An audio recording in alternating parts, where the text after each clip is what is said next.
In today's business world, being an average CEO is no longer an option. That's why we're committed to equipping you with the resources and the tactics necessary to not just survive, but to thrive. You're listening to Not Your Average CEO Lifeline podcast, where we are more than just a voice in the crowd.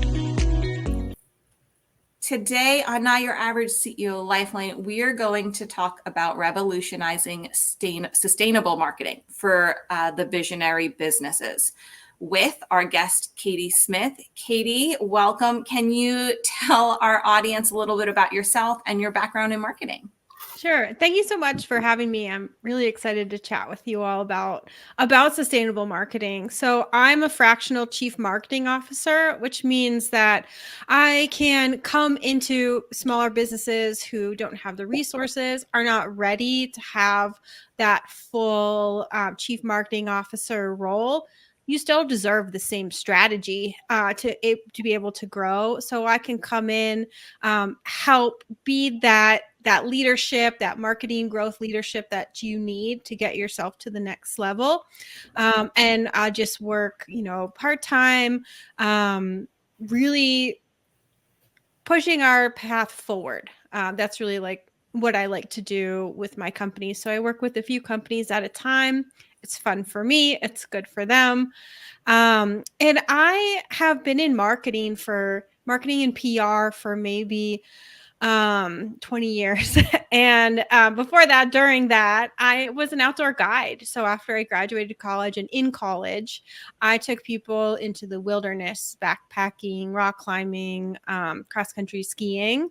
And my job was to make sure that I had one eye looking ahead, making sure I knew where we were going, what was going to be in our path, how are we going to navigate it to get to our goal, and one eye looking behind me on my clients, on the people that we were coming along, making sure they were having fun, they understood what we were doing, and that everybody was safe. And I really take that approach into my work. So I'm always got one eye ahead. What are we looking for? What's the goal? What's in our way that we need to navigate around us? And then what's behind me? Is everybody with me? Is everybody happy? Is everybody having fun? Yes, and that sounds tough, but it sounds like you did it. Yeah. So I have a bunch of questions about marketing in general, but how can marketing be of service not just to customers, but to the entire company? So I love this question so much, but because I think that is marketing's main role, to be of service. So within the company, our role is to make sure that we're listening to everybody around. So marketing, our businesses happen because of customers, right? Because of clients. That's the main reason that we're in business, that we do what we do. And marketing is that main direct communication. And a lot of people think about it as external. We are telling them where to go, what to think, what to research, how to interact with our company. But marketing is really just that first part of that piece. And it's really a two-way communication, right? So if we think about, instead of thinking, how can we tell our customers what we want them to hear, we listen to that customer and we hear what are their pain points, what information are they searching for, what are they worried about. Then we can say, okay, this is what we're going to do to make your life easier, to help guide you along that path, to help build your trust.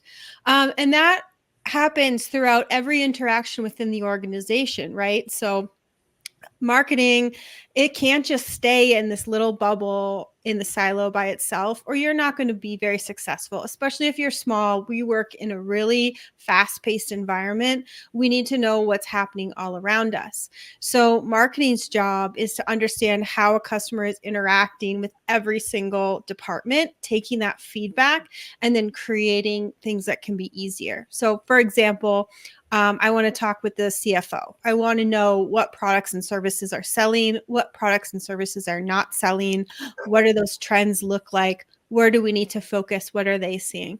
Marketing and sales, we can no longer kind of be fighting each other, which is what we see a lot. We have to work together because what customers see, they take into sales. My job is to make sales job easier. My job is to make sure that they get better informed leads, hotter leads that they can, it's easier to close the deal. And it's easier to weed out the people who are tire kickers, right? We don't want our salespeople wasting time with people who are just looky-loos.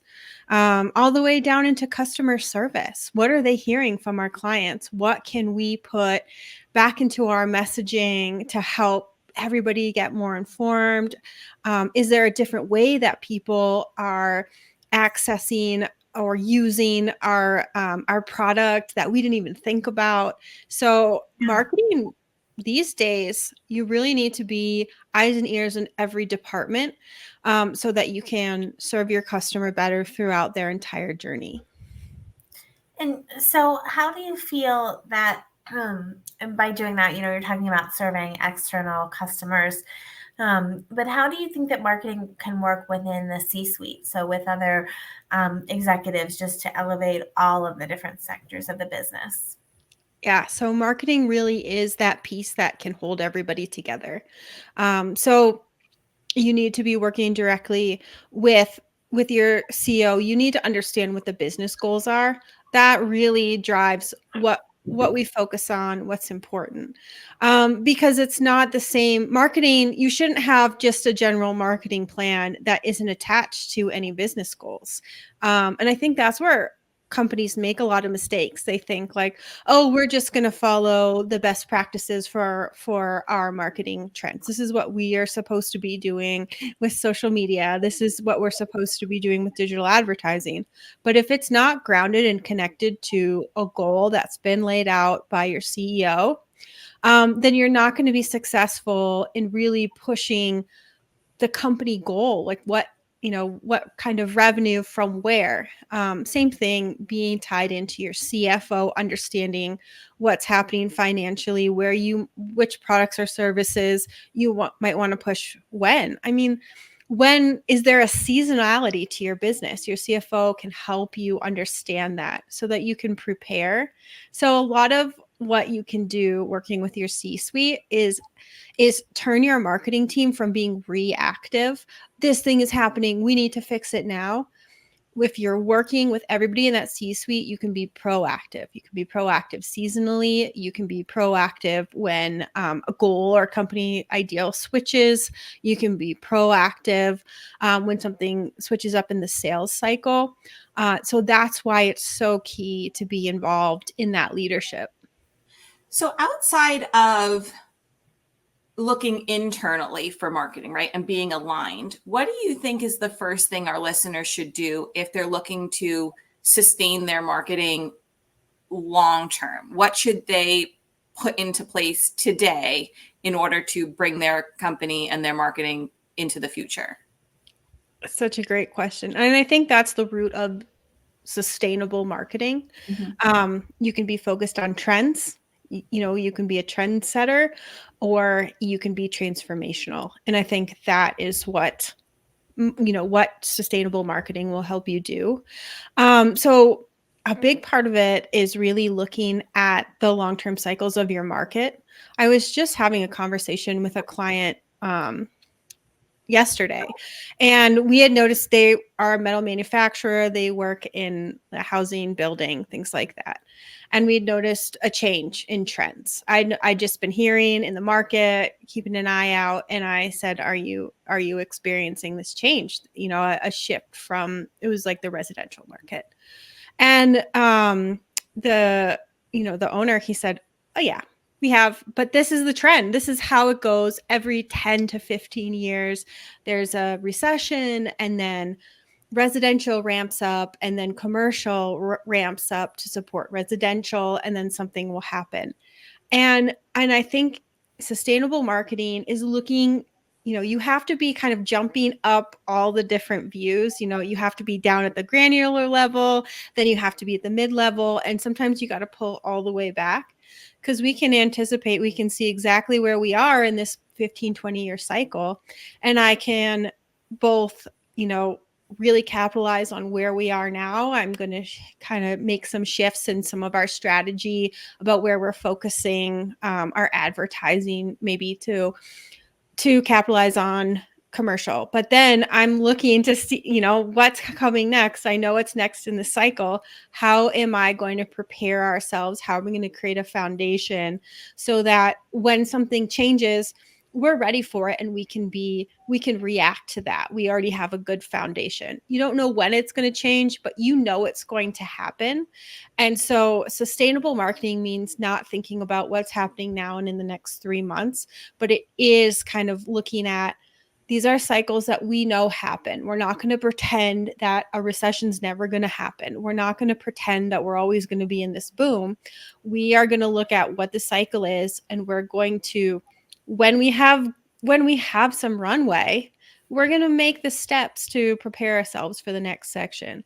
I think that's something that a lot of people don't do. And that can be the differentiation in those leaner times of having success and a company that isn't sustainable and fails.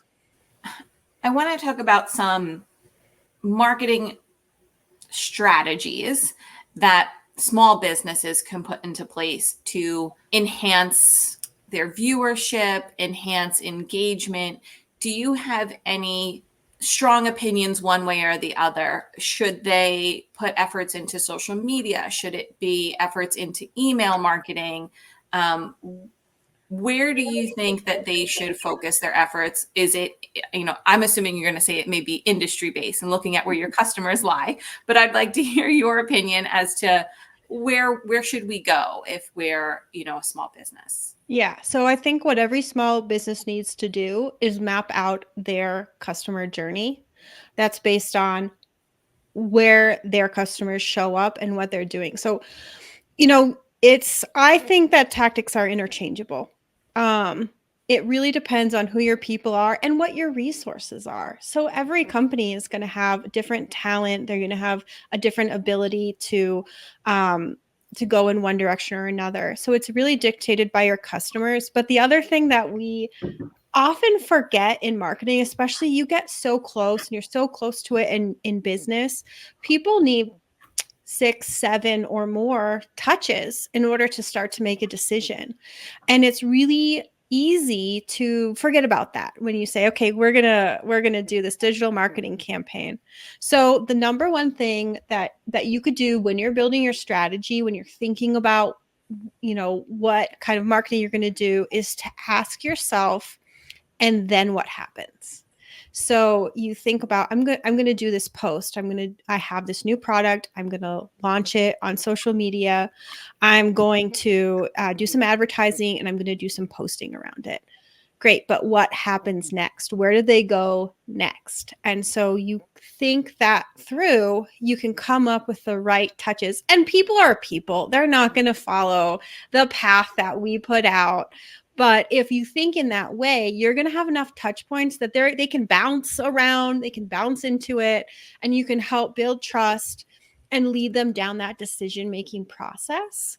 In a way you can, and that also, if you have a customer journey and you kind of map out, these are the content pieces we're going to have in each part, then you make sure that you have every emotion or mindset that your customer is going to bump around into covered, and you can just be more lean and efficient. Oftentimes pieces of content can overlap, and you just make sure you have a call to action that fits. So I think planning it out in a customer journey helps you make sure that you're lean, make sure that you have enough touch points that people can bump into, so that you're not constantly like just putting money into advertising or putting money into something specific, and just kind of like crossing your fingers and hoping that people make it to the decision. I think that's really important. And that's definitely important. I know that a lot of your work also talks about how it's important to make a positive impact on the companies that you're working with. So what steps could a business take to make sure that their marketing is aligned with their mission to make that positive impact? Oh my gosh, this is such a great question, because the companies who are doing it right are nervous to do it wrong. So I think there's something that we all need to keep in mind, which is that the way that our industries are right now, the way that the world is set up right now, we cannot be perfect, right? You cannot source the most clean ingredients or the most clean pieces and then, have them delivered by clean, no emissions. You can only do as best as you can that's sustainable. The other thing that is really important. So I did a lot of research on this. I was really curious in 2020 because there are all these reports that came out that buyers were 75% of buyers were saying that having sustainability goals was important to them. But does that actually translate into action, or is that just self-reporting? And what I found is that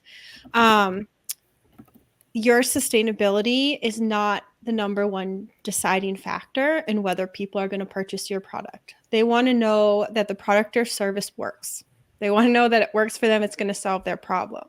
So your green initiatives are actually a secondary, when they're choosing between you and another company, they've decided both of these products will solve the problem that I have. They're deciding which one brings me closer to the person that I want to be. So your green initiatives are deciding factors. So you put those into your consideration and your decision stage in your customer journey. You don't have to put that stuff out, in the awareness phase. Those are differentiators. And so thinking about that. And then the other thing is tell the truth. We're not perfect. And if you come out and you say, these are the steps that we've taken, we are sourcing from these people, we are offsetting our emissions in this way, this is what we can do, and this is why it's important. And you don't try to tell a fake story or really like gloss it up. Just tell the truth and people will trust you. And if they see that you're making an effort and you're doing what you can do within your industry that's sustainable, people will trust you. I mean, look at Patagonia. They do so much, but they're not perfect. The way that they source, the way that the industry is set up, they still have a lot of issues that they can't solve right now. But they are finding other ways to offset that to further their plan. So you have to find ways. And I think the other thing is that these sustainability green initiatives cannot start in the marketing department. They are part of the business plan. They are part of the business goals. Marketing is just telling the story, but it's really important. And that's how you keep everything aligned and you keep telling the truth. So Katie, is there one big action item that you would give our listeners when starting their thoughts on sustainable marketing? What is the one ticket item that you're going to say, don't miss this, don't let this become a pitfall? What would that be for you? So I think the most important thing is to tell the truth. Yeah. So understanding what your company can commit to now. And depending where you are, if you're in the C-suite, if you're a CEO, you have a lot of pull and sway on this, depending on if you have board members or things like that. But you can be responsible, but it's not your job. I mean, unless someone on here is the an executive at Amazon, you have a lot more you can do. But if you are a small business, it's your job to do what you can do. But make sure that it balances with your business goals, because if you go bankrupt, if you're not able to turn a profit, then the kind of business that you are, the kind of business that we want to promote to be successful, you can't take up space in the market. And so think about it as incremental. You don't have to do everything right now. You can set one goal and then meet it and then set another goal. You don't have to be perfect. You just have to tell the truth. I like that you broke it, because I knew you were gonna talk about truth, but I was trying to get you to break it up just a little bit more so that our listeners could write down some action items. So thank you. Danielle, do you have any last minute questions for Katie before we ask her about what it is like with being not an average CEO? Yeah, I know we don't have you for much longer, but just one quick other question that I have for you, because I think that what you do is so unique in terms of sustainability, and how that how that looks for customers and internal customers, meaning the C-suite as well. Um, if you had to tell someone, that they could take one action item today, to start heading toward the, sustainable marketing, for their business of any size, what would you say? I think it would be to figure out what's the passion of your business. And it can be, depending on how big your business is, it doesn't have to be tied into what you do. You can be an accountant who is passionate about the health of oceans. You can be an architect who really is concerned about public lands. Um, you can tie in a purpose to your company, even if it has nothing to do with what you do. And there are so many ways that your company can contribute. If you are interested in planet 1% for the planet is a great opportunity. It's really helpful. I'm a member, and I just take 1% of my funds, and then I invest it locally. I invest it locally in businesses or in nonprofits who are helping my local community. I live in Montana. I live outside of Yellowstone. I live very close to the Yellowstone River. And so there's a lot that we can do to help protect the river, the health, the sustainability of our ecosystem, and also of my small community. There's so much, making sure that there's connected paths, there's connected roadways. And I don't have to do that. That's not my specialty. That's not my calling. I have done a little bit of work in that way, and I'm a marketing nerd. That's what I do. That's what I love. But my way to impact these things that are important to me is that I donate so that I can make the work easier and better for the people who it is their calling and it is their passion, and they do know they have the skills to protect the rivers and protect the ocean, or if it's people, to create more opportunity for people in your community. That's a really great way to do it. So, you don't have to do it all yourself. There's organizations out there who are already doing it, and not everybody is going to be the person who has the solution, but the people who do have the solution need a lot of us to support them so that they can get it done. That was really, really nice, Katie. I sit on 2 boards to donate my time and to put my expertise to use in a way that I'm passionate about. So I definitely related to you on that. Can you talk to our audience as our last question for you, what the phrase "not your average CEO" means to you, please? Yes. So I love this. Not your average CEO means that you're looking and you're listening all the time. So we're not just doing what we're told or what's been happening in the past. We're not just following in the footsteps of the people who came before us, but we're actually lifting our heads up, looking around at our markets, at our community, at our employees, and we're trying to figure out, what's the best way forward. And sometimes it's not what's already been done. Sometimes we have to break things a little bit. And I would say that your average CEO might be afraid to break those things, but not your average CEO is ready to break things when they need to be broken and rebuild something better. Yeah, we have not heard that one before. Definitely not heard about breaking, the status quo. So thank you, Katie. That was fantastic advice. Can you tell our listeners where they can hear or find more from you? And we'll, of course, as always, include it in our show notes. Thank you. Yeah, so I mostly show up on LinkedIn. I love to have conversations there. My name is Katie Smith, and there's a million of us. So you have to search Katie Smith Wild Path or Wild Path Consulting, and you'll find me. Really, if you have questions, you want to talk more I could talk about this all day long, and I love to. So you can shoot me there. But I also have a website. It's followthewildpath.com, where I have information. I've got some old blog posts. All my podcasts are up there that I've done. So you can learn more about my method, my work, case studies, and my email's there. And then if you just want to shoot me an email, it's katie@followthewildpath.com. Always happy jump on an opportunity to talk marketing with pretty much anybody. Well, thank you, Katie. We may take you up on hopefully an offer to talk marketing with us again on another episode. But thank you for all of your insight for our listeners. It was such a great opportunity to hear from you today. Thank you so much. This was really fun.